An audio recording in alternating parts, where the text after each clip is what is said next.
Alhamdulillahi Rabbil Alamin. Terima kasih pemirsa, Anda masih menyaksikan dari Islam, kaji Islam untuk kehidupan yang lebih sempurna.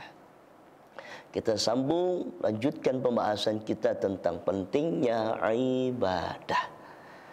Ibadah memang banyak ibadah Allah. Baik memang ibadah kepada Allah Subhanahu wa taala, ibadah kita kepada sesama. Karena memang sebuah catatan, ya, kita ini orang yang beriman, yang diciptakan oleh Allah Subhanahu wa taala. Di samping menjadi orang yang beriman, wa amilus salihat, wajib mengerjakan daripada amal saleh. Amal saleh banyak yang menjadikan sebuah pahala di hadapan Allah Subhanahu wa taala. Ya, dari yang kecil sampai yang terbesar Allah berikan melalui daripada Nabi kita Maulana Muhammad sallallahu alaihi wasallam, cara-caranya, jalan-jalannya, sababiyahnya, wasilah-wasilahnya, yang memang kadangkala kita ini malas. Ibadah itu mempunyai daripada kunci, dan kunci daripada ibadah supaya kita ini diterima oleh Allah Subhanahu wa taala dan bisa jadi sebuah ibadah harus dengan ilmu. Al-ilmu imamul amal wal amalu tabi'ah. Ilmu itu adalah imamnya amal, wal amalu tabi'ah, dan amal itu adalah mamumnya ilmu. Maka setiap daripada yang memang kita kerjakan supaya berbuah pahala, maka harus ada ilmunya. Salat pun harus ada ilmunya. Kehidupan kita ini memang harus belajar ibadah Allah yang memang diperintahkan. Nabi menyampaikan, utlubul ilma qabla an yurfa'a wa raf'uhu dhihabul ulama. Carilah ilmu sebelum ilmu itu dihilangkan dari muka bumi ini. Bagaimana caranya Allah menghilangkan ilmu dari muka bumi ini?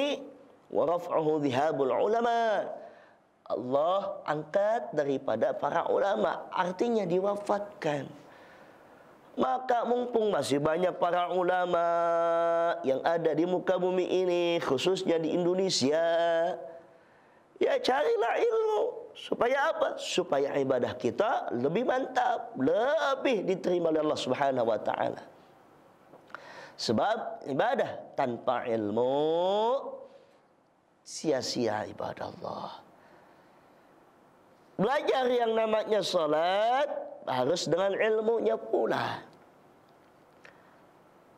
Kepada siapa kita mencari ilmunya? Kepada seorang ustaz, seorang guru, seorang kiai, seorang habaib, seorang ulama yang memang menjadi penerus daripada baginda Rasul sallallahu alaihi wasallam. Al-ulama warathatul anbiya. Ulama itu pewaris para nabi. Ilmu-ilmunya Nabi ada di para ulama. Sahabat sudah tiada, tabi'in, atba'ut tabi'in sudah tiada. Maka zaman sekarang ada yang namanya siapa? Ulama yang memang penerus Nabi. Cari di majlis ta'lim, baik yang terdekat maupun yang jauh. Ya, baik daripada ilmu fiqihnya, ilmu tauhidnya, ilmu tasawufnya, dan ilmu-ilmu yang lain. Supaya apa? Supaya memang kita ini menjadi manusia yang berkualitas di hadapan Allah Subhanahu wa taala, karena ibadahnya diterima oleh Allah Subhanahu wa taala. Kita kalau menjadi hamba Allah, kita lihat daripada seorang anak yang di sekolah. Dia bisa meningkat kualitasnya, bisa naik kelasnya karena ada ujiannya. Bisa naik daripada kelasnya karena punya ilmunya. Diterima menjadi seorang dosen karena memang kualitasnya tahu, seorang daripada yang punya universitas. Kameramen bisa dipakai karena mempunyai ilmunya. Wasilahnya banyak. Dan memang ini adalah sarana untuk ibadah Allah. Yang megang daripada kameramennya, yang megang daripada lampunya, yang mempersiapkan daripada segalanya, ini adalah ibadah di hadapan Allah Subhanahu wa taala. Karena apa? Man dalla ala khairin falahu mithlu ajri fa'ilih. Siapa orang yang menunjukkan kepada kebaikan, maka akan diberikan pahala sebagaimana orang yang mengerjakan kebaikan. Maka tentulah ibadallah, pentingnya kita ini ibadah, baik itu salat, baik itu membaca Al-Quran, baik itu berbakti kepada orang tua, baik itu berbakti kepada sesama, menjalankan syariat baginda Rasul. Maka pentingnya ibadah itu harus mempunyai ilmu. Pentingnya ibadah, kita memang ini diperintahkan oleh Allah Subhanahu wa taala untuk ibadah kepada Allah Subhanahu wa taala. Jaga kehidupan kita mumpung kita masih ada umur.